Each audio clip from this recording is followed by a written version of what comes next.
Welcome to McPlum, simple solutions served daily. In this video, I will explain how to make homemade apple pie. First, let's create the perfect crust. Combine 2 1/2 cups of all-purpose flour with 1 teaspoon of salt. Cut in 1 cup of very cold, unsalted butter until crumbly. Gradually add 1/2 cup of ice water, mixing until the dough just comes together.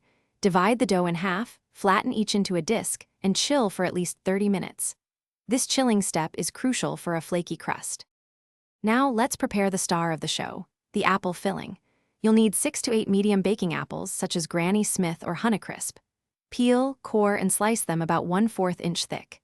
In a large bowl, gently toss the sliced apples with 1/2 cup of granulated sugar, 2 tablespoons of all-purpose flour, and a blend of cinnamon, nutmeg, and a tiny pinch of ground cloves. This mixture ensures a perfectly spiced and thickened filling. With your filling ready, it's time to assemble the pie. Roll out 1 chilled dough disc and carefully transfer it to a 9-inch pie plate. Pour in your apple filling, mounding it slightly in the center. Roll out the second dough disc and place it over the apples. Trim and crimp the edges to seal, then cut several small vents in the top crust to allow steam to escape. This prevents a soggy top and ensures even baking. Finally, the moment of truth, baking. Preheat your oven to 425 degrees Fahrenheit.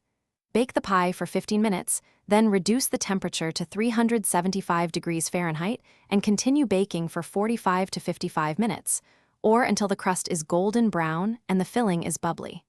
Let it cool for at least 2 hours before slicing.